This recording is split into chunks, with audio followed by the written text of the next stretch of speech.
Bonsoir et bienvenue dans le débat sur l'Intelligent TV. Dans 11 mois, la Côte d'Ivoire sera à nouveau au rendez-vous de l'histoire avec l'élection présidentielle de 2025. Les jeunes qui sont majoritaires ici en Côte d'Ivoire auront sans doute un rôle clé à jouer. Au-delà du vote, ils doivent s'affirmer comme des bâtisseurs de paix et des acteurs de la réconciliation nationale. Quel rôle peuvent-ils apporter pour un scrutin pacifique en Côte d'Ivoire en 2025? Pour débattre de cette thématique, nous avons le plaisir de recevoir ici sur ce plateau 3 jeunes leaders politiques et acteurs citoyens pour nous donner leurs avis sur cette question.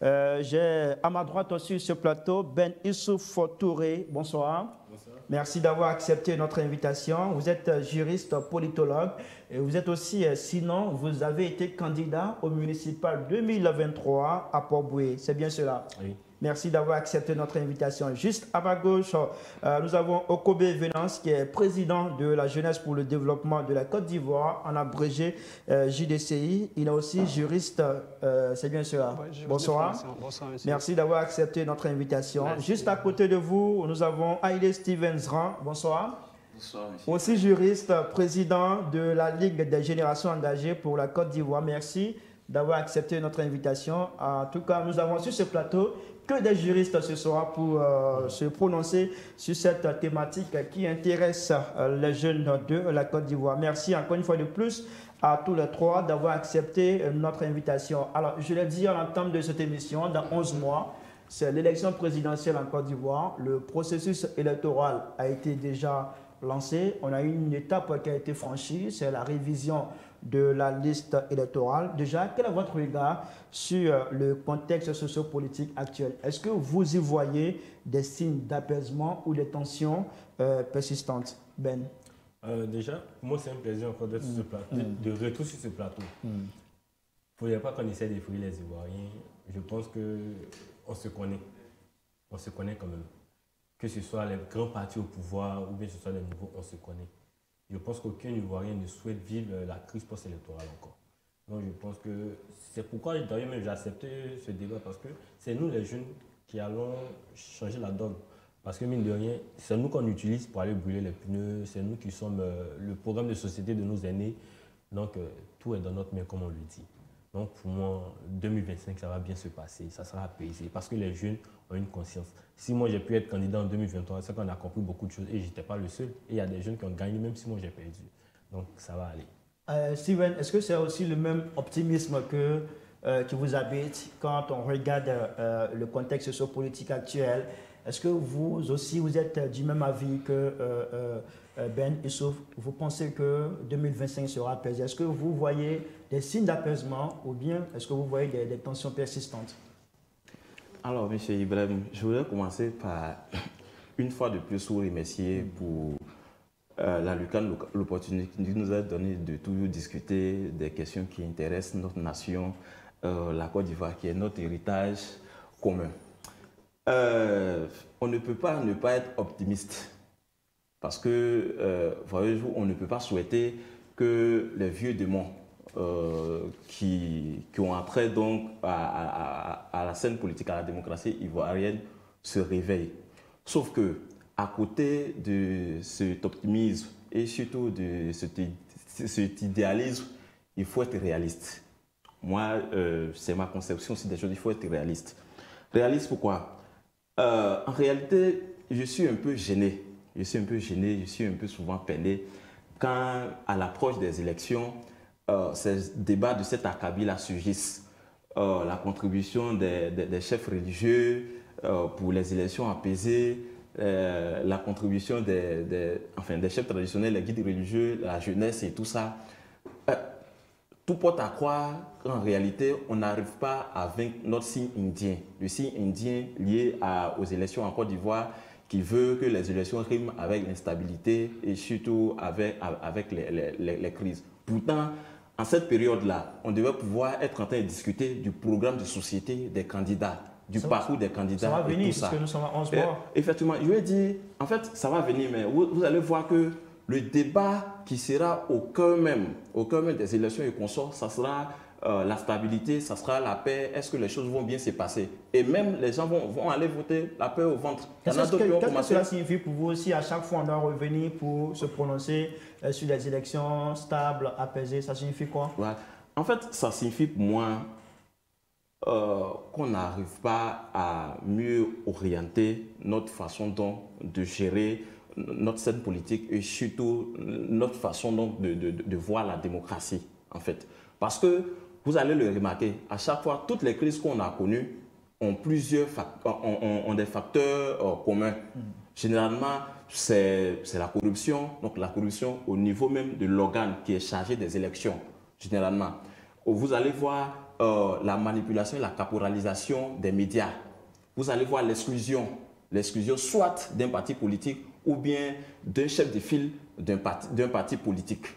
Vous allez voir les questions d'instabilité et tout ça. Donc, je veux dire, il faut qu'on prenne conscience que ces situations-là ne sont pas une fatalité, qu'on doit travailler déjà à les avoir derrière nous et à nous concentrer sur l'essentiel qui est le développement. Pour finir, sur la question que vous m'avez posée, bon, je suis optimiste, même si dans la réalité, dans les faits, les faits nous laissent croire le contraire, en fait. Les faits nous laissent croire le contraire parce qu'il y a déjà les exclusions qui ont commencé. Voilà, il y a les exclusions qui ont commencé, les discours guerriers ressurgissent, tout ça, les campagnes de dénigrement et les attaques personnelles ont commencé déjà à faire jour. Nous espérons qu'à l'approche d'octobre 2025, les esprits vont se calmer et on va donc prioriser l'essentiel qui est la paix, la stabilité et l'organisation juste et transparente des élections. Okobé, qu'est-ce que vous vous dites quand vous voyez tout ce qui se passe actuellement sur la scène politique? Nous sommes à 11 mois. Est-ce qu'il y a des craintes à votre niveau ou vous partez optimiste aussi? D'accord, merci beaucoup M. Khalil et puis merci à la direction de Intelligent TV. Aujourd'hui, il ne faut pas se cacher la face. Voilà, depuis, on est en 2024. 2000, il y a eu la guerre pendant les élections. En 2010, c'était la même chose. En 2020, on a eu encore une guerre. Nous, les jeunes, on se pose autant de questions. Qu'est-ce qui se passe et quelles sont les solutions? Est-ce que vous avez la réponse à ces questions que vous vous posez quand vous dites qu'est-ce qui se passe? Est-ce que vous avez des réponses à cette question? D'une part, j'ai quelques réponses. Je me dis peut-être c'est l'acteur politique lui-même qui est le problème. Et que le discours politique qu'on propose à cette nouvelle génération. Aujourd'hui, comme mon co-débatteur l'a si bien dit, oui, on se retrouve dans les situations où on est toujours en train d'écarter ou exclure les autres. On n'arrive pas à s'entendre d'abord sur l'organe en question qui organise les élections. Vous voyez? Et déjà, les discours ont déjà commencé. Quand tu écoutes les gens du parti au pouvoir, tu écoutes les opposants, on sent que vraiment, en 2025, on doit encore s'inquiéter. Hier, on a vu, c'était la fin de la révision de la liste électorale, où le porte-parole du gouvernement, l'opposition réclamait une prolongation. Et le porte-parole du gouvernement a dit c'est impossible. Mais cela nous inquiète, parce que déjà, on n'arrive pas à s'entendre sur l'organe qui organise les élections. Il a dit que c'est pas, on ne peut pas faire une prolongation éternelle. Donc déjà, ça inquiète la population, parce que déjà, on dit qu'ils ont pu enrôler 1 500 000 personnes. 1 500 000 personnes. Mais il y a plusieurs qui ne sont pas encore enrôlés. Parce que déjà, la commission électorale indépendante elle-même n'a pas pu communiquer sur cette révision de la liste électorale. Ils avaient déjà commencé la sensibilisation, ou bien ils avaient déjà commencé, comment on dit ça, la révision de la liste électorale. Et on nous dit encore qu'il y a des documents qu'il faut avoir. Ils ont eu le temps. Ils étaient déjà informés de la carte nationale qu'on avait. Le code électoral dit obligatoirement il doit avoir le nom d'un père sur ta carte. Mais la carte qu'on a, il n'y a pas le nom de nos parents. La commission électorale indépendante n'a pas pu communiquer au préalable pour informer la population. Et quand on lance le procédure maintenant, on nous dit qu'il faut avoir d'autres documents. On le sait tous en Côte d'Ivoire, pour avoir un document, comment c'est compliqué. Il y a des gens qui quittent très loin. Tu vas te retenir dans ta région pour rechercher un document. Et puis nous sommes dans les périodes où les élections approchent. Plusieurs personnes viennent pour réclamer ces documents. combien de temps il faut pour trouver ce document pour aller s'enrôler. Donc, il faut vraiment trouver des solutions sur ce point avant vraiment d'envisager une élection apaisée. D'accord. Alors, Ben, vous qui avez affiché un optimisme, pour vous, tout va bien se passer. Il y a quand même des faits qui ont été relevés par Steven et Venance, notamment l'exclusion de certains leaders politiques. On le sait tous, Laurent Gbagbo, pour l'un, ne peut pas être candidat en 2025, tout comme Guillaume Soro, Charles Blé-Goudé. Ils ont aussi relevé les critiques, les griefs qui sont formulés contre la CEI, la Commission électorale indépendante. Est-ce que ce sont aussi des éléments à prendre en compte, comme quoi on doit vraiment chercher à régler certaines choses, comme quoi l'avenir n'est pas, sinon l'horizon n'est pas tout à fait rose comme on le pense? D'accord. Moi, j'ai écouté et j'ai souri, mais je vais commencer par la dernière intervention. Je pense que quelqu'un qui a 18 ans, qui, excusez-moi de le dire, qui commence à avoir ses premiers débats sexuels et ainsi de suite, il ne peut pas se permettre de s'asseoir et puis d'attendre que l'État lui dise « on va faire tes pièces gratuitement ». Je pense que ça doit être un devoir, c'est une obligation, toi-même d'avoir ta pièce d'identité. Quand tu n'as pas ta pièce d'identité, parce que pour faire l'enrôlement, moi j'ai fait mon enrôlement, bon, je suis enrôlé depuis, mais j'ai fait des enrôlements, parce que j'ai besoin de ça pour mon électorat. Mais mine de rien, un certificat de nationalité, tout le monde sait que c'est la pièce d'un parent et ton extrait. Mais il y a des gens qui n'ont même pas l'extrait, qui ont près de 18 ans. Donc il y a un problème à ce niveau-là. Quand vous prenez, pourquoi il n'y a pas eu d'engouement? C'était normal qu'il n'y ait pas d'engouement. Quand on avait la CAN ici, on a vu l'engouement. Le président lui-même l'a fait des postes, chacun a posté, mais on a vu l'enrôlement ici, rien. Tout le monde s'est assis dans son coin. Je reviens pour dire l'exclusion. Vous savez, il y a des questions politiques qui se règlent en politique. Ça, il faut qu'on le comprenne. L'exclusion de Gbagbo, moi je le dis, souvent pour plaisanter, il dit c'est le président Laurent Gbagbo qui a organisé l'élection et puis il a les peines. Donc ça, là, comprenez qu'il y a des réponses à ça. C'est des questions politiques, c'est d'autres politiques. Ils vont trouver un compromis. On a vu ici, pendant la crise de 2010, ils ont trouvé un compromis à la fin pour que l'autre puisse aller. Moi, je pense qu'entre eux-mêmes, là, ils savent se donner la pression. Si l'autre est plus fort que toi, ça dépend. Moi, j'ai assisté au dernier meeting de Prince Dalik, le président de la Ligue du PPACI de la jeunesse, mais où ils ont fait un meeting de mobilisation pour demander à ce que Laurent Gbagbo soit sur, le président Laurent Gbagbo soit sur la liste électorale. Chacun en politique, chacun a ses armes. Si tu sais que tu ne me fais pas mon affaire, mais j'ai m'arranger pour que tu ne fasses pas mon affaire. Et c'est ce qui est dommage en Côte d'Ivoire. En Côte d'Ivoire, aujourd'hui, c'est-à-dire les hommes politiques sont devenus des juristes. Ils se permettent de toucher certaines lois, certains trucs. Donc voilà. Et si vous remarquez, même à l'article 55 aujourd'hui, dit quoi? Pour être candidat à la présidentielle, il faut juste avoir un père ou une mère qui est ivoirien. Il faut avoir plus de 35 ans. C'est-à-dire 35 ans au moins. C'est qui nous exclut, nous les jeunes déjà. Mais ça, je vais revenir sur ça après. Et après, il faut payer sa caution et juger ses droits. Donc vous voyez déjà que si on veut se fier au test, on dit, mais l'autre, il dit non, lui, il n'a pas réussi le procès. Mais comment vous pouvez comprendre que quelqu'un dit qu'il a 20 ans de prison et puis se promène? Vous ne comprenez pas ça. Ça ne nous inquiète pas. Quand c'est là, la lutte. Moi, je trouve que si tu dis j'ai 20 ans de prison et puis je me promène, ce n'est pas normal. Même en prison. Mais je préfère me promener puis je m'assois pour dire non, on m'a exclu, mais non, pourtant tu te libres. Tu vois, non, c'est des arrangements politiques. Nous ne rentrons pas dans ça. Moi, je pense qu'en 2025, on se connaît tous. Et c'est ce que j'ai dit dès le départ. Je suis optimiste. Il n'y aura rien en 2025. Celui qui va gagner, va gagner. Moi, je crains plutôt 2030. Parce que nous, on arrive là, nous, on va pas laisser. Vous voulez réagir, Steven? Oui, je voudrais réagir pour dire que la question des élections en Côte d'Ivoire, c'est une question très sérieuse.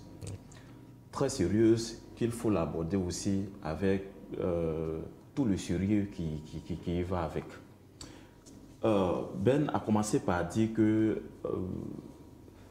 la question, par exemple, de la possession des documents administratifs pour les nouveaux majeurs et consorts dans le cadre de l'enrôlement sur la liste électorale et tout ça, c'est une question qui est exclusivement de leur fait et que ça relève, par exemple, de l'irresponsabilité, tout ça. Non, en fait, nous sommes dans un pays où le taux d'alphabétisation et tout ça est moins élevé.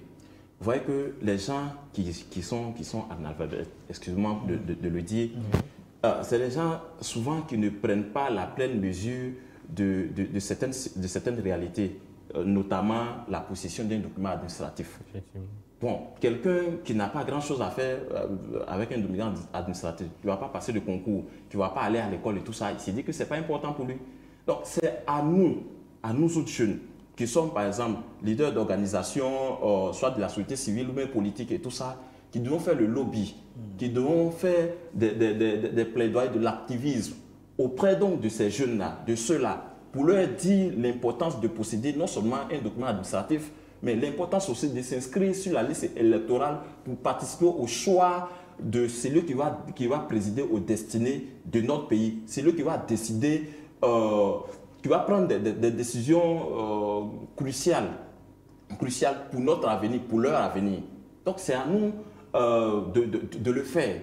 Parce qu'on est dans un pays où voilà, la majorité n'a pas conscience, par exemple, de l'utilité de ces documents. Et même quand on leur dit, par exemple, va faire un document pour t'enregistrer sur la liste électorale, il s'est dit, franchement, on veut, par exemple, voilà, c'est les questions purement électorales. Et donc, ça fait peur. Pourtant, les questions qui sont liées à l'élection, souvent, il y a une psychose. Ça fait peur au regard de tout ce qu'on a vécu.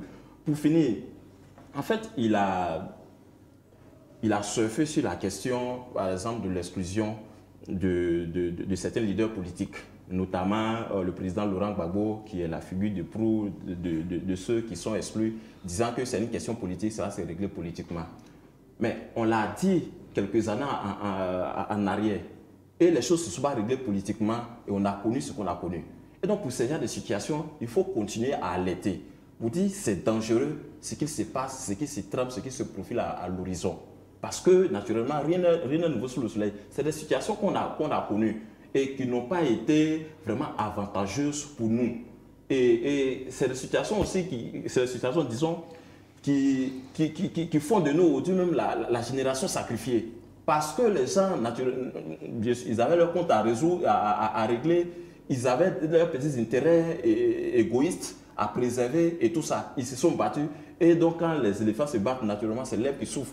Et on en a souffert. Donc, cette question-là, c'est une question difficile et c'est une question qu'on doit suivre de près et chacun à son niveau. Donc, pour vous, il faut ouvrir la compétition, il faut permettre à tout le monde de compétir. Il faut absolument ouvrir la compétition. On n'a pas à exclure qui que ce soit. Et on a expérimenté, on a essayé des questions d'exclusion. Ça n'a pas marché. Ça a envoyé la Côte d'Ivoire dans la chienlit et dans des situations chaotiques. Il faut donc éviter ces petits calculs politiciens. Il faut ouvrir le jeu démocratique, le jeu politique. Il faut ouvrir donc les élections. Que chacun, tous ceux qui remplissent les conditions, par exemple les conditions en termes de caution, en termes d'âge et consorts, remplissent ces conditions-là, y aillent pour compétir. D'accord. Alors, Venas, est-ce que si on ouvre la compétition, ce n'est pas quelque part une façon de faire prospérer l'impunité en Côte d'Ivoire? Parce que ces personnes qui sont exclues, on leur reproche des faits. Ouais. Est-ce que ce n'est pas laisser prospérer aussi l'impunité? Non, moi, pas vraiment. Parce que déjà, il a dit que c'est une situation politique. Mais déjà, il y a la justice. Oui, les décisions de justice restent justice. Et les décisions de politique restent politiques. Déjà, nous, ce qu'on voudrait, est qu'on essaie de dire à l'opinion nationale ce qui se passe réellement. Est-ce qu'il y a une décision de justice qui condamne M. Laurent Gbagbo? Si on est d'accord, il subit cette décision. Maintenant, si on pense qu'on peut trouver des solutions politiques pour permettre à M. Laurent Gbagbo d'être candidat, mais avant même 2023, on devait finir avec cela. On devait dire automatiquement... Solution politique pour vous, c'est quoi? C'est une amnistie ou... Une loi d'amnistie, c'est tout. Parce que déjà, M. Laurent Gbagbo ne se reconnaît pas dans cette condamnation pour aller, comment on dirait, suggérer une loi d'amnistie à l'Assemblée nationale. Donc, ça doit être une décision politique venant du président de la République. On l'a vu avec le cas de Simone Eivé, qui était condamné comme M. Gbagbo, mais le président a pris une loi d'amnistie qui permettait à Mme Simone Eivé d'être candidate en fait. Donc on entend pareil, on espère que le président il va prendre cette décision pour essayer de encourager aussi, parce que parler de Laurent Gbagbo, on parle de millions d'Ivoiriens. Vous voyez, écarter Laurent Gbagbo, c'est empêcher des millions d'Ivoiriens de s'exprimer. Donc pour moi, il faut vraiment trouver des solutions. D'accord, alors monsieur, on va parler un peu de la représentativité des jeunes sur la liste électorale. Selon les chiffres, les jeunes représentent 30% de la liste électorale. Pourtant, on le sait, les jeunes font 75% de la population ivoirienne selon le dernier recensement de la population et de l'habitat de 2021. Qu'est-ce que cela traduit pour vous? Est-ce que c'est un désintérêt pour la politique ou c'est une forme de non-confiance vis-à-vis des institutions? Ben. D'accord. Moi, je pense que là, on rentre dans le vif du sujet. 30% même, peut-être tu arrondis, mais on est moins de 30% sur la liste électorale. Vous savez, je le disais à quelqu'un de bien placé, je dis, mais si l'enrôlement, il n'y a pas d'engouement, mais quel visage on voit là-bas qui me ressemble? C'est-à-dire, quand tu prends la commission électorale même, du président au vice-président, qui a moins de 35 ans, les 75% de jeunes là, c'est des jeunes de moins de 35 ans. Mais il n'y a pas de représentativité des jeunes. Déjà, on va aller même à une élection présidentielle où déjà les jeunes sont exclus. Mais imagine si les jeunes avaient la possibilité d'être candidats, mais ils allaient galvaniser leurs camarades à dire allons-y, on va se mettre sur la liste. Mais on te permet d'être maire à 25 ans, tu peux être député. C'est-à-dire, si tu peux être député, tu peux être président de l'Assemblée nationale. En cas de vacances, tu peux gérer la présidence. Mais on te dit qu'il faut avoir 35 ans pour être candidat à la présidentielle. Donc, déjà, une grave erreur. 35 ans, c'est jeune quand même. 35 jeune. Non, attends, en octobre, j'ai 35 ans. En 2026, j'ai 36 ans. Attendez, ne nous blâmons pas. Je sors du cadre de la jeunesse. En Géorgie, le président de la Géorgie, il a 31 ans. Est-ce qu'on n'a pas vécu ça? Mais à un moment, comprenez que les jeunes ne se retrouvent pas dans ça. Les jeunes ne se retrouvent pas dans la politique qui est là actuellement. Il faut qu'on se dise la vérité. Pendant l'enrôlement, quand il dit un jeune va t'enrôler, il dit oh, les vieux pères là, ça peut nous fatiguer. Parce que toujours pour eux, c'est pour le vieux père qu'on fait. Ce n'est pas pour le jeune lui-même. Mais si moi, il vient dire à quelqu'un, ah, il faut aller t'enrôler, il se peut que je sois candidat à la présidentielle. Il m'a dit, ah, bon, d'accord, c'est qu'il y a les m'enrôler. Parce que c'est une affaire de génération. Les jeunes parlent aux jeunes. Moi, j'ai dit à un ministre, j'ai dit, monsieur le ministre, vous et moi, là, vous avez 48 ans, j'ai quel âge?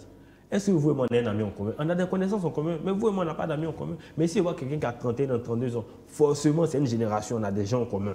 On peut se parler, je peux dire, ah, ça, c'est mon gars. Ou bien ça, c'est le gars de mon gars. Voilà des langages qu'on veut entendre. Mais de nos jours, on me dit 75%, on est 30% sur la... Ça ne va pas changer. Et j'ai l'impression que les vieux ne veulent pas que ça change. Parce que s'ils veulent que ça change, ils allaient de... Je l'ai dit d'entrée de jeu, j'ai dit, quand il y avait la canne ici, là, tout le monde faisait des postes. On a pris les influenceurs. Mais nos 18 milliards de budget qui sont décaissés par la CEI pour faire l'enrôlement et tout ça, on va nous donner un peu pour galvaniser les jeunes à s'enrôler. Aujourd'hui, le devoir, être sur la liste électorale, c'est un devoir. C'est-à-dire, c'est là que je prends mon frère au mot. Il dit, non, les gens, ils n'ont pas habitué à voir. Nos députés qui sont élus, les préfets qu'on nomme et tout ça, ils font quoi? Parce que normalement, c'est eux qui doivent éduquer les gens. Ils doivent dire aux gens, il faut avoir un papier administratif. Mais aujourd'hui, on s'en fout. Le gars dans le village là-bas, il n'a pas d'extrait, rien. Puis il s'en fout, il est là, il marche. Mais le préfet, il préfère prendre sa grosse voiture, attendre, aller prendre ses 1 million, tout ça, puis c'est fini à la fin du mois. Donc, tout va mal, comme on le dit. C'est-à-dire qu'il faut que la population ivoirienne, les jeunes même, aient une nouvelle éducation. Et la nouvelle éducation des jeunes, ça ne se fera que par les jeunes. Et c'est pourquoi, moi, j'ai dit personnellement, je ne veux pas créer d'association, je ne veux pas créer de mouvement, mais j'ai une tendance qui est la jeunesse aux affaires. Et moi, pour moi, quand je dis les jeunes doivent être aux affaires, c'est-à-dire que tu sois président d'association, je te sollicite, président du parti politique. J'ai d'autres présidents de partis politiques de jeunesse que j'ai sollicité. Il a dit, ah, la jeunesse doit être aux affaires. Je n'ai pas dit c'est moi. Il a dit, nous tous, on doit être aux affaires. Donc, chacun se bat à sa manière. Mais à la vérité, il faut qu'on comprenne que les jeunes, on fait tout pour que les jeunes se désintéressent au processus électoral. Alors pour vous, ce désintérêt que l'on constate des jeunes vis-à-vis de l'élection, sinon de l'opération de l'enrôlement, c'est parce que les jeunes ne voient pas sur la scène politique une figure jeune qui leur ressemble, qui est proche d'eux, oui. C'est ça? Oui, mais quand vous regardez, moi je faisais des posts d'IDB. C'est quand même une image de la jeunesse. Est-ce qu'il est enrôlé même? Peut-être qu'il vote même, il s'en fout. On a vu Sisto aller se faire enrôler. Hein. Mais il y a plein d'artistes aujourd'hui, c'est des modèles. Nos influenceurs qui passent leur temps à dire partager le direct, est-ce qu'ils sont enrôlés? Vous voyez, ça aussi, c'est des messages. Bon, c'est une question qui reste posée en attendant d'avoir la réponse. Steve, est-ce que vous partagez son avis, sa position?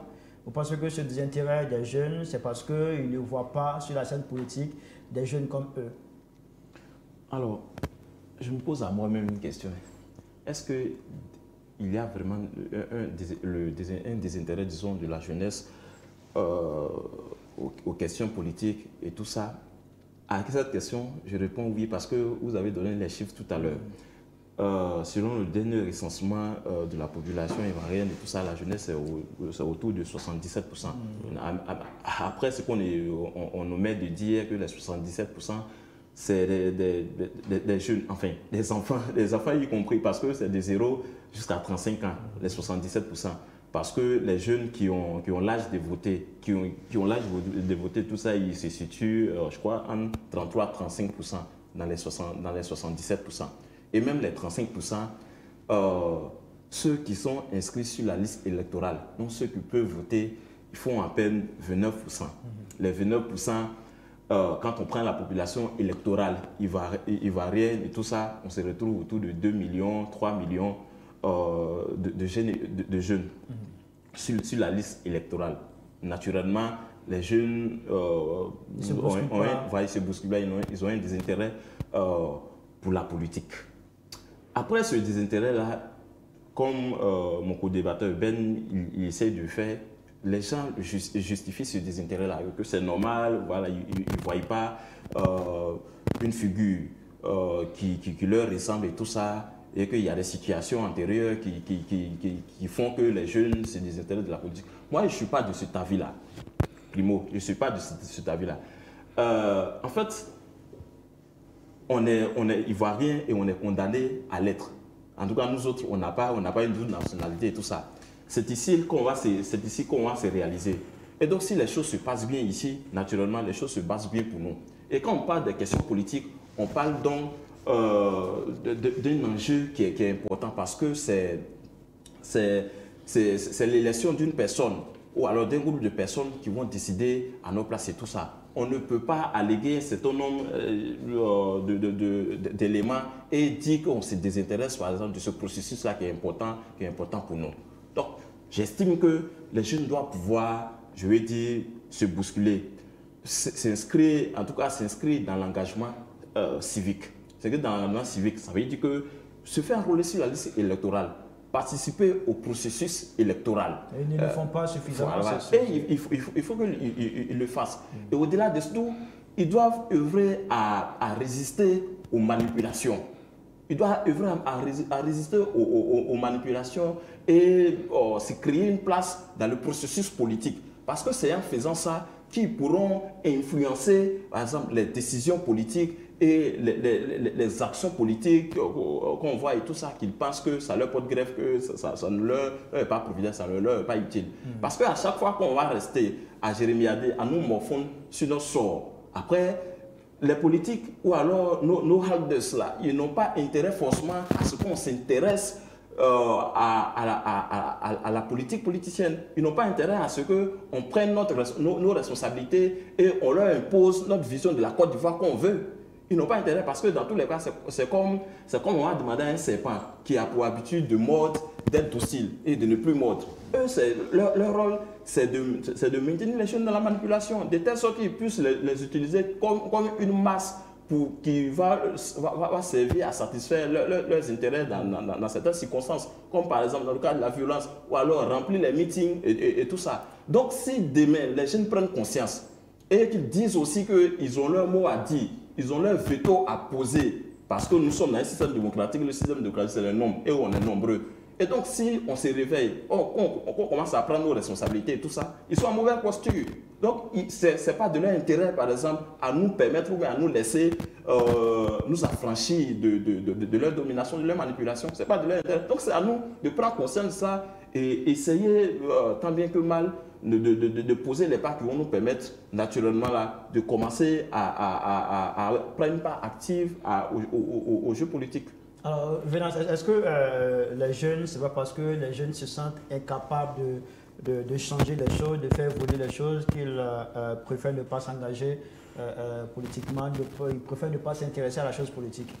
Ben, c'est pas parce que les jeunes se sentent incapables. Moi, je dis qu'il y a deux types de jeunes. Il y a la jeunesse défensive et la jeunesse offensive. C'est-à-dire? La jeunesse défensive, c'est la jeunesse qui a compris vraiment l'intérêt et l'enjeu politique. C'est la jeunesse qui est consciente. Et on a autre jeunesse qui a peut-être subi les crises sociopolitiques en Côte d'Ivoire. Et cette jeunesse, elle se retrouve, c'est cette jeunesse que ces politiciens utilisent pour aller casser les unes vers aller saccager des trucs et autres. Donc il faut aller vers cette jeunesse pour essayer de sensibiliser la jeunesse et conscientiser cette jeunesse. Ils sont partout. On va les retrouver dans les ghettos partout. Il faut aller vers eux pour discuter avec eux, poser des questions. Qui doit faire ce travail de sensibilisation? Mais il y a plusieurs organisations qui existent. Plus l'État décaisse de l'argent pour ça. Dans les partis politiques, l'État donne de l'argent pour ça, je pense. Vous voyez. Donc je pense qu'il faut aller vers cette jeunesse. Tu peux demander, tu peux aller dans les ghettos, demander à un jeune, tu as déjà perdu un parent vie à cause de la politique vie. Est-ce que tu veux revivre ça? Non. Vous avez l'impression que ce sont les décideurs politiques qui doivent amener les jeunes à s'intéresser? Comme l'a dit mon frère à côté, une jeunesse consciente est un obstacle pour les acteurs politiques en Afrique. Parce que si on commence à comprendre l'enjeu politique, ils ne vont plus nous manipuler. Vous voyez? Donc ils sont obligés de créer des troubles, créer une jeunesse inconsciente pour pouvoir régner. Vous voyez? Et puis on a plusieurs raisons aussi. La jeunesse ne croit plus vraiment en nos institutions de l'État. Je prends l'exemple de la commission électorale indépendante. Je prends aujourd'hui, la jeunesse, ils n'ont plus confiance aux acteurs politiques. Vous voyez? Qu'est-ce que vous reprochez, vous, concrètement, à la CEI qui pourrait vous pousser à ne pas vous intéresser à la chose politique? Déjà, la commission électorale indépendante, elle-même, elle ne respecte pas ses propres tests. C'est-à-dire? Voilà. C'est écrit qu'on devait faire la révision de la liste électorale chaque année. Elle n'a pas été faite. Vous voyez? Cette année, on nous donne 3 semaines pour pouvoir enregistrer les jeunes. Mais tu ne l'as pas fait l'année dernière et tu donnes 3 semaines. On ne peut pas sensibiliser plus de 2 millions de personnes, 3 millions de personnes en 3 semaines. C'est impossible. On est en Côte d'Ivoire. Donc vous voyez, il fallait mobiliser. L'idéal de temps pour vous, c'est combien? L'idéal, moi je dis, c'est de plus communiquer. La communication. Allez-y toucher les cibles, les jeunes. Bien vrai qu'on ne peut pas enregistrer tout le monde à la fois, mais il faut toucher les cibles. Moi, je me rappelle, en 2010, j'étais encore jeune, mais on attendait partout à la télé, voter, si tu n'es pas inscrit, ton candidat ne peut pas gagner. Ce sont des sons qui essayaient de sensibiliser des gens, en fait. Mais cette année, on ne l'a pas vu, en fait. D'accord, vous reprochez à la commission électorale indépendante sa communication? Sa communication surtout, sa communication. Parce qu'on décaisse de l'argent pour ce travail. Donc, il faut qu'elle essaie de communiquer plus pour essayer de sensibiliser. Allez voir des associations des jeunes, allez mobiliser, allez-y dans les ghettos, parlez aux jeunes. Parce que la commission électorale, elle a le droit d'organiser une élection paisible. D'accord. Alors, Ben, quand vous dites que les jeunes ne s'intéressent pas à la politique parce qu'ils ne voient pas sur la scène politique des figures qui leur ressemblent, est-ce que c'est un appel pour vous au renouvellement de la classe politique? D'accord. Je vais répondre à ta question, mais je voulais dire à mon frère, tu as dit quelque chose, tu viens de dire le contraire. Quand je disais tout à l'heure que fais toi-même ta propre pièce d'identité, ça doit être une conscience. Tu ne dois pas attendre l'État. C'est ce qu'il vient de dire tout à l'heure pour dire que les jeunes doivent prendre conscience eux-mêmes. Et ça commence par faire ta pièce d'identité avant de te faire enrôler. Ça, c'était mon petit apport. Maintenant, ce que je voulais dire, mais moi, je le dis tout le temps. Quand j'ai dit la jeunesse aux affaires, là, je n'ai pas le dire. Moi, j'ai connu un ministre qui avait 32 ans, maintenant il n'a plus 32 ans, c'était Aboudaman Sissé.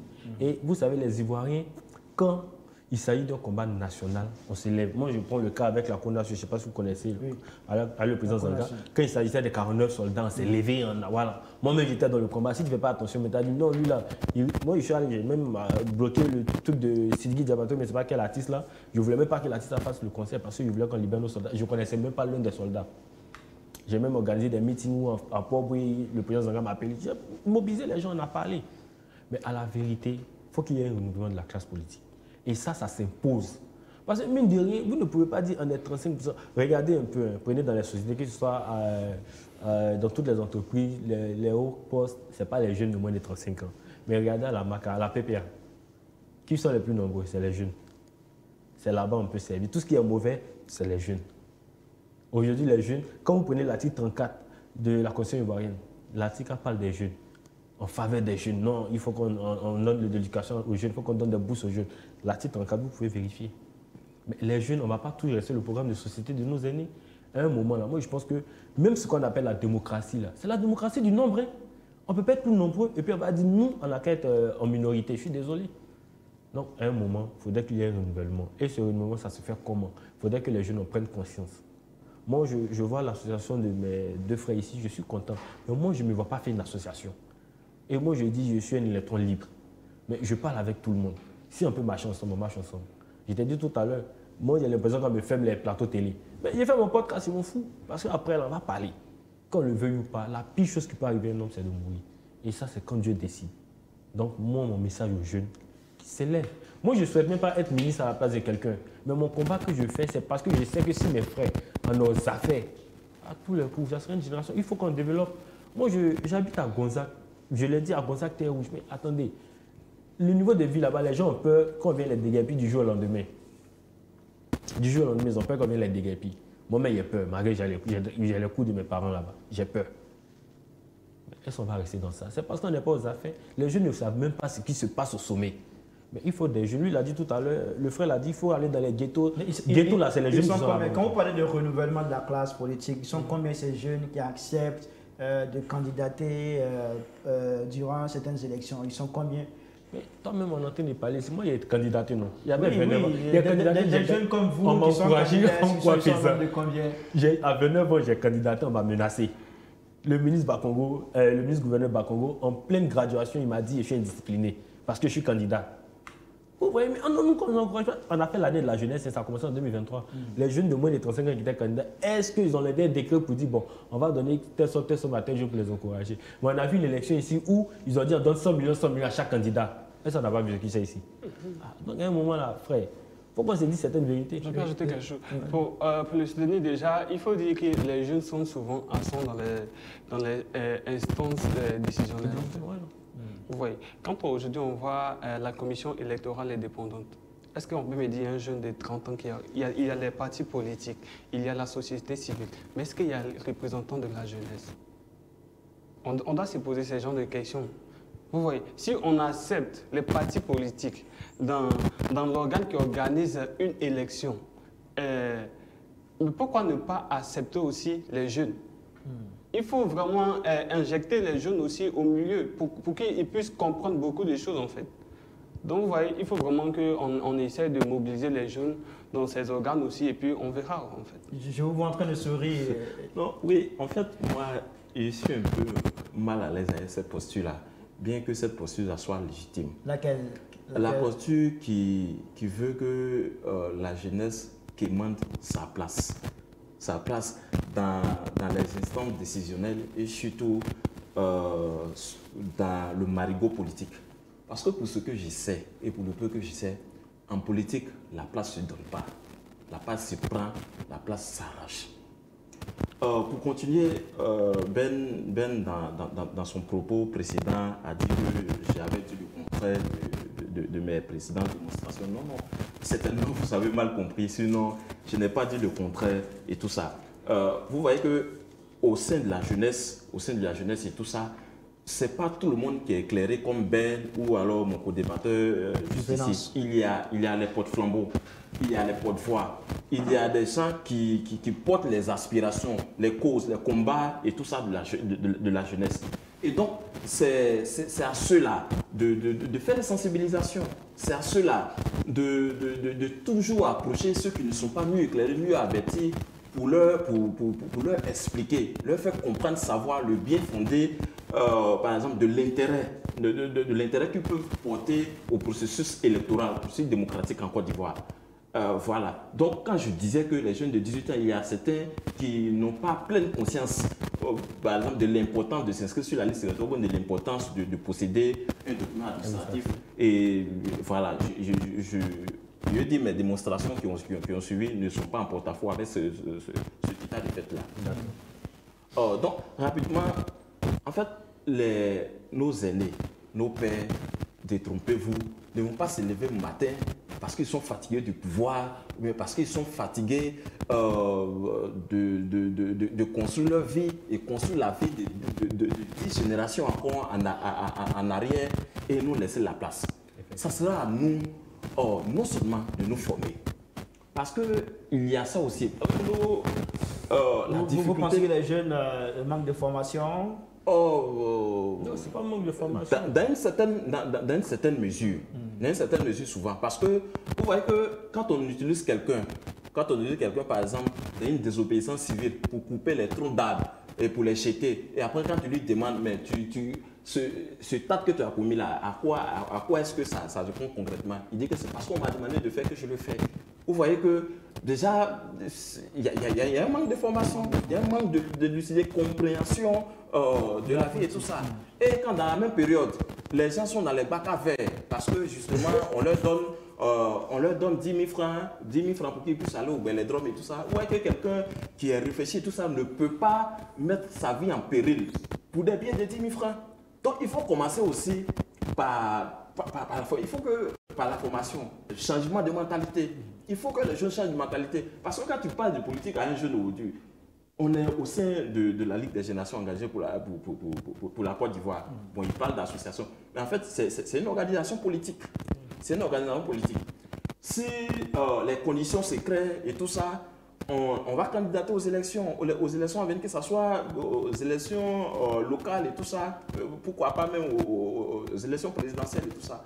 On y travaille, on fait. Mais quand aujourd'hui on approche les jeunes et tout ça pour l'engagement citoyen, et tout, les gens, la première question qui leur vient à l'esprit, à la fin de la journée, je gagne quoi? Est-ce qu'il est rentré avec 2 000 francs? Est-ce qu'il est rentré avec 3 000 francs? Parce que justement, il s'est dit que ce qu'il fait là, ce n'est pas pour lui-même, c'est pour quelqu'un d'autre. C'est pour toi. Toi, par exemple, le leader qui l'a sollicité et tout ça, pour réfléchir, pour réfléchir à l'avenir, au devenir de la Côte d'Ivoire et tout ça, pour être une force de proposition.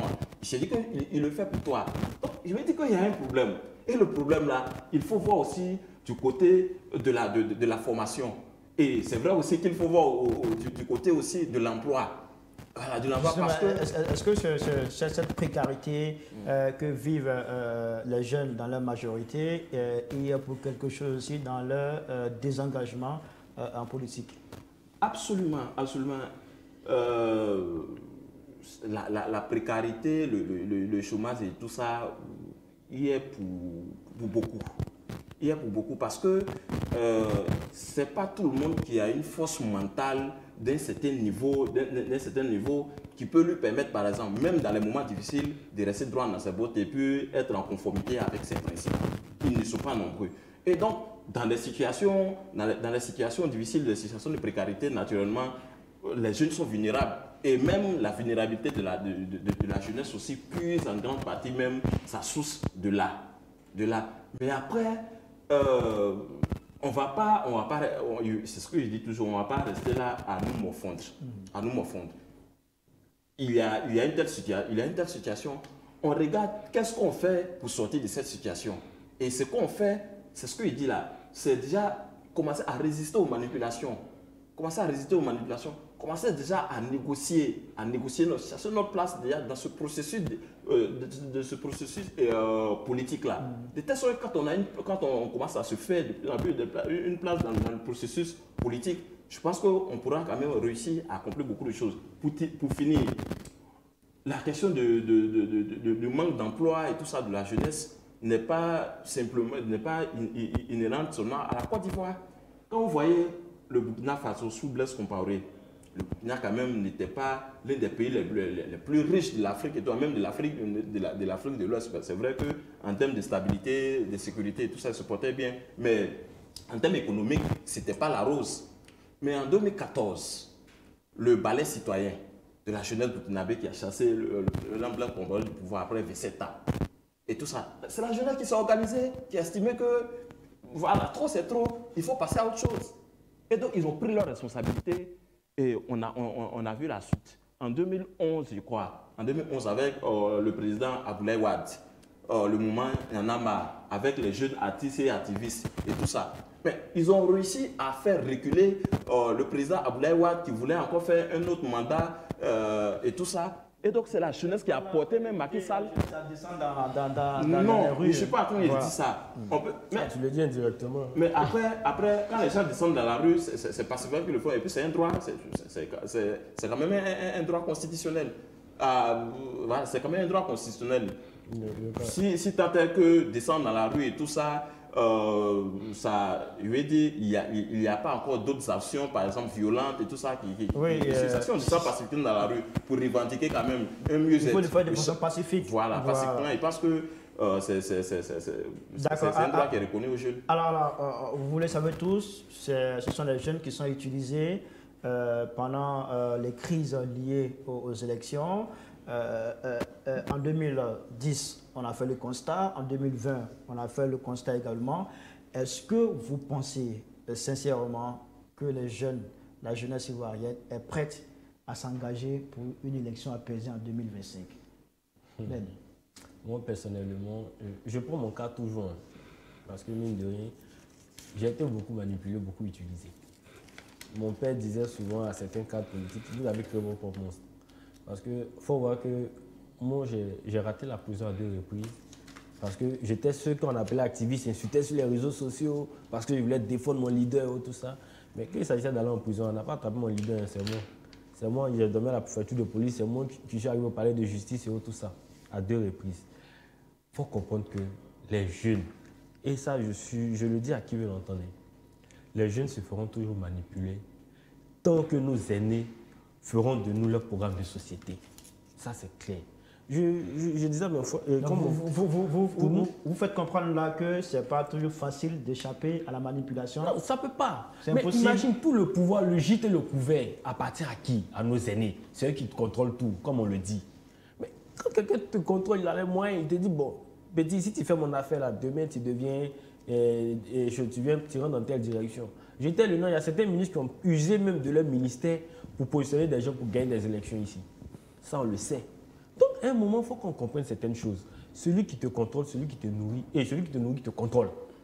Et ça, c'est l'exemple des jeunes.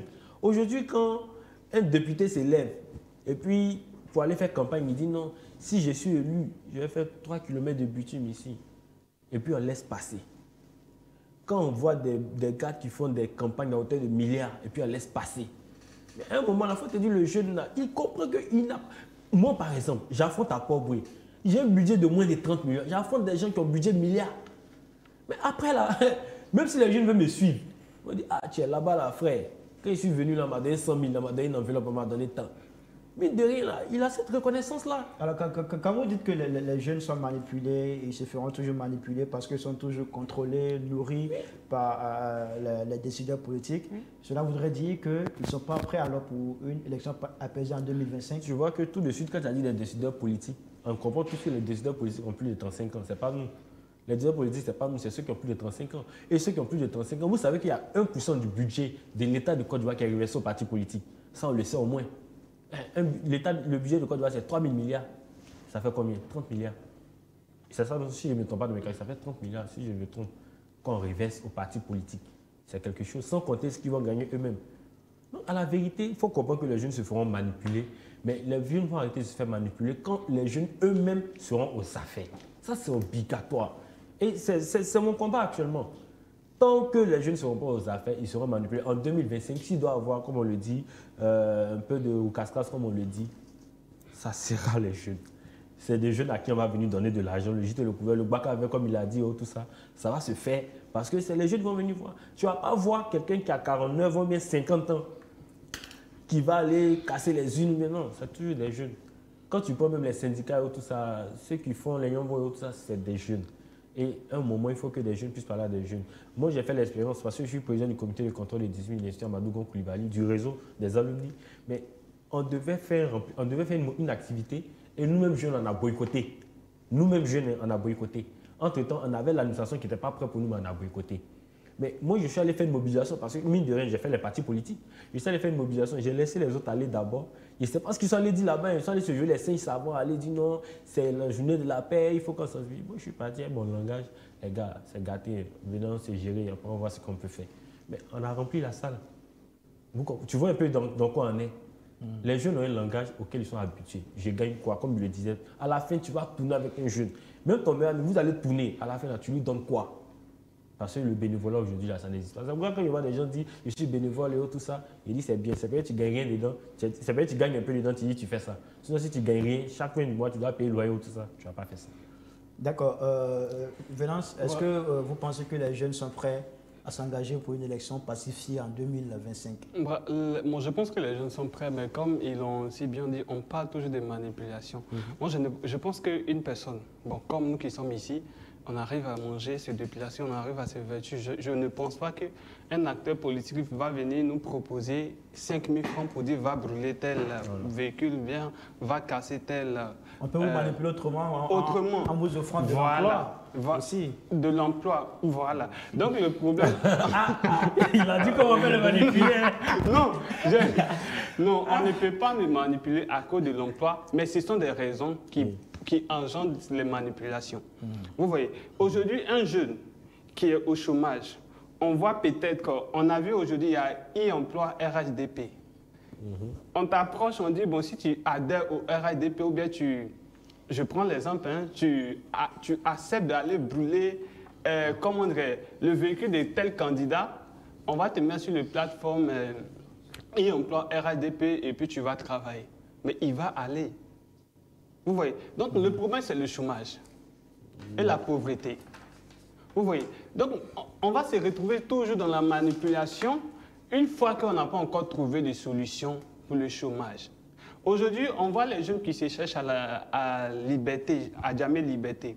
Ces endroits sont démolis, ces endroits sont cassés. Aujourd'hui, ces jeunes se retrouvent dans les rues. Ils n'ont plus endroit où ils vont partir pour travailler. Un acteur politique va venir, je te donne tant, mais les livrer à lui-même, il va partir. Donc voici ce qui engendre les manipulations. S'il chauffe, il n'a rien à manger, mais il va aller se donner à cela pour pouvoir avoir quelque chose à manger. Donc il faut vraiment qu'on parle beaucoup de la pauvreté et le chômage en fait. Alors, quand on va trouver des solutions à ça, je pense que à notre niveau, il n'y a pas de problème. Les jeunes sont prêts pour une... Moi, je prends les jeunes de 2000 jusqu'à 2024. Ils ont aujourd'hui 24 ans. On aspire à une élection paisible. On voit aujourd'hui au Sénégal, on a vu ce qui s'est passé au Sénégal. On était heureux. Il n'y a pas eu de cafouillage. On a vu aux États-Unis, même si on dit là-bas c'est un pays démocratique ou bien pas, on a vu l'élection de Donald Trump. On était contents. On veut voir ça aussi chez nous, en Côte d'Ivoire. Et nous, cette nouvelle génération, on aspire à ça. Vous voyez, on ne veut pas être l'instrument de la guerre de nos pays. D'accord. On est né dans la guerre. Alors, Steven, est-ce que ce n'est pas possible de prévenir cette manipulation, cette instrumentalisation de la jeunesse par la politique? Ce n'est pas possible de prévenir cela? Alors, en fait, vous avez dû le constater quand Ben parlait déjà de la manipulation. Mon co-débatteur juste à côté aussi, quand il parlait de la manipulation et tout ça, je souriais. Parce que ça semble en politique être un foutu. Ça semble en politique être foutu. Il faut qu'on se détrompe. Il ne peut pas ne pas avoir de la manipulation dans le marigot politique. Ça ne peut pas disparaître. Parce que c'est de ça que les leaders tirent leur puissance, ce qui leur permet par exemple d'atteindre un certain nombre d'objectifs. La manipulation, c'est quoi de façon simple? C'est le fait d'utiliser quelqu'un pour atteindre un objectif bien précis. C'est-à-dire qu'on l'utilise, on s'appuie sur cette personne et tout ça pour atteindre un objectif. Donc manipuler les choses aujourd'hui, ça renvoie à quoi? Ça renvoie par exemple à leur donner ce qui leur manque. Ce qui leur manque et tout ça pour en retour avoir un soutien, aider donc certains hommes politiques à accomplir leurs besoins et tout ça. Et donc, si quelqu'un qui est un homme politique de métier ne peut pas se passer de la manipulation, et par derrière, ce que les jeunes doivent faire... Il n'y a pas de parade pour... Si. Ce que les jeunes doivent faire ou peuvent faire, c'est d'utiliser cette manipulation-là aussi là, à leur avantage. Comment? Et c'est possible de le faire. Quand un homme politique pense qu'il est en train de te manipuler, en disant par exemple d'organiser telle chose et tout ça pour qu'il puisse atteindre un objectif. Naturellement, il y a une rétribution.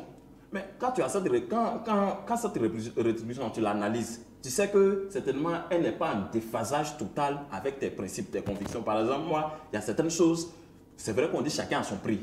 Voilà. Parce qu'on peut dire que non, il ne peut pas te manipuler tout ça. Métier. Voilà.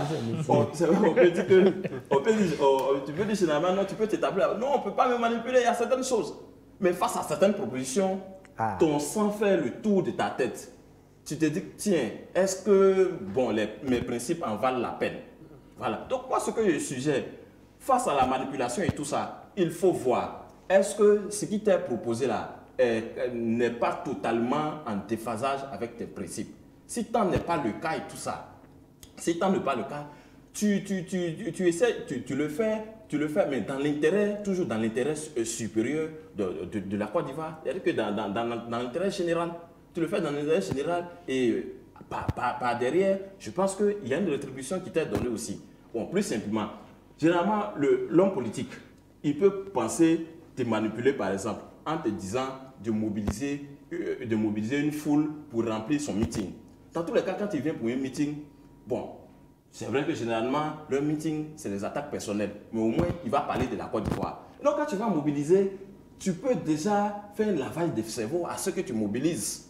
Même, bon, après, quand ils suivent un peu l'actualité en France, les jeunes, souvent, ils ont des focus group où ils vont sensibiliser, où ils vont donner certaines orientations souvent à leurs confrères, à leurs jeunes frères. Donc, tu peux, dans le cadre de la mobilisation et tout ça, dire l'orientation que tu penses être bonne pour les jeunes et pour toi. Et donc, quand tu mobilises ces jeunes-là, ils viennent, ils suivent le meeting, mais dans tous les cas, ils savent ce que vous avez dit. Quand l'homme politique lui finit, bon, votre contrat, ça s'arrête là. Ça s'arrête là parce que lui, il a prêché peut-être la haine. Mais la haine là n'a pas pu franchir l'esprit des jeunes que tu as envoyés parce que tu auras fait un travail en amont. Bon, c'est des choses, ça se fait. Parce qu'en fait, je le dis parce que les manipulations ne peuvent pas cesser. Pourtant, les jeunes, quand même, c'est nos aînés qui ont le pouvoir économique. Donc, quand ils ont le pouvoir économique, nous autres aussi, là, on aura forcément besoin de profiter de ce pouvoir-là pour se positionner socialement. Et la vie, c'est comme ça. La vie était toujours difficile. Mais pour surmonter les difficultés, il faut être intelligent. C'est les stratégies qui permettent, par exemple, de surmonter les difficultés. Donc, face à une manipulation, il peut y avoir une contre-manipulation, je pense. D'accord. Alors, monsieur, nous sommes pratiquement à la fin de ce débat. On me le fait savoir. Depuis la régie, on va faire un dernier tour de table et puis faire la conclusion de ce débat. Ça sera aussi l'occasion pour chacun d'entre vous d'adresser un message à l'endroit de vos amis jeunes pour que nous puissions avoir une élection présidentielle apaisée en Côte d'Ivoire en 2025 et c'est dans l'intérêt de tout le monde. Alors, on va commencer avec vous, Ben Issouf Touré. La caméra, c'est pas là. Oui. D'accord. Je voulais passer ce message à la jeunesse ivoirienne. Vous savez, 2025 sera l'année des élections présidentielles. En 2025, c'est nous, la jeunesse, qui vont mobiliser pour les meetings, pour le remplissage. Il se peut que nous, la jeunesse, on utilise pour les casses. Mais nous, la jeunesse, on ne sera pas candidat, malheureusement. La loi ne permet pas que les jeunes puissent être candidats. Mais on peut voter. Sachons voter. Ceux qui n'ont pas pu se faire enrôler, ce n'est pas parce que tu n'es pas enrôlé que tu n'as pas servi. Il faut pouvoir sensibiliser. Parce que moi, je pense que ce qu'on doit préserver déjà, c'est l'intérêt commun, c'est la paix. Il arrivera un moment, comme le disaient certains, un jour, il fera jour. Donc, sur ce, je suis Ben Touré et j'invite tous les jeunes de Côte d'Ivoire à s'engager pour une élection apaisée en 2025, car nous n'avons qu'un seul pays. La Côte d'Ivoire. Merci beaucoup Ben Issouf Touré pour ce très beau message de paix à l'endroit des jeunes de Côte d'Ivoire. Okobé Venance. D'accord. Moi, je voulais m'adresser à la jeunesse ivoirienne. Vous voyez, nous représentons 70% de la population ivoirienne. C'est-à-dire, notre décision et nos actions sont vraiment cruciales pour la paix en Côte d'Ivoire. Aujourd'hui, je voulais vous sensibiliser. Chacun à son niveau doit contribuer pour la paix en Côte d'Ivoire. En 2025, tu ne dois pas être un instrument de guerre pour un individu ou bien un parti politique. Les acteurs politiques passent, mais la Côte d'Ivoire reste la Côte d'Ivoire. Tous pour la paix en 2025. Merci. Merci beaucoup pour ce beau message également. Okobé Venance, merci. Haile Stevens, on va terminer avec vous. D'accord. Alors, merci pour cette discussion autour du rôle de la jeunesse dans la pacification des élections présidentielles de 2025. Je pense que les jeunes sont majoritaires, comme on le dit, en termes de nombre. Même s'ils ne sont pas tous inscrits sur la liste électorale, leur nombre quand même est un atout. Ils ont avec eux cet atout-là. Et donc, ils peuvent naturellement œuvrer de telle sorte à avoir des élections pacifiques en utilisant non seulement les NTIC de façon saine, Récemment, on a vu avec l'inscription sur la liste électorale, le challenge sur l'inscription de la liste électorale. Nous tous, on a fait ce challenge-là. C'était très intéressant. J'en connais des gens qui m'appelaient pour me dire, mais de quoi il s'agit? Ailleurs, aller m'inscrire demain pour ne pas qu'il soit divorcé. Je vais aller m'inscrire demain pour ne pas qu'il finisse célibataire. Vous voyez que c'est intéressant. Et ça, c'est l'œuvre de la jeunesse. La jeunesse peut peser de tout son poids en faisant les plaidoyers et de l'activisme. On dit que la CEI, enfin, il y a des doutes. Il y a quand même des doutes, des jeunes qui ont des doutes sur la CEI. Il y a des partis politiques qui ont des doutes sur la CEI, qui se disent que la CEI, c'est un nid de crise. Mais nous, jeunes, on peut faire des plaidoyers. On peut faire des plaidoyers, on peut écrire aux institutions et tout ça, faire des plaidoyers pour qu'il y ait des réformes avant les élections présidentielles de 2025. In fine, je voudrais dire aux jeunes, depuis 1990, avec donc la crise relative au multipartisme et tout ça, de 90, en passant par 1993, la succession après le décès du président Félix Houphouët-Boigny, en venant en 1995 avec le boycott actif, en 1999 avec le coup d'État, en 2000 avec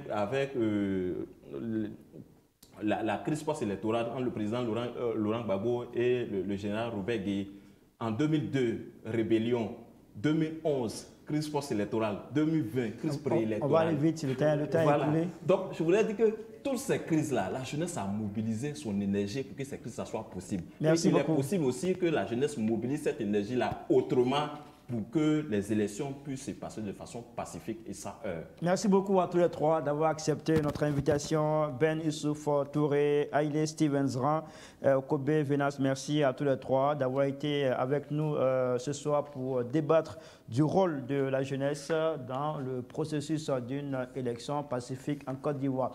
Merci à toutes et à tous de nous avoir suivis. À très bientôt.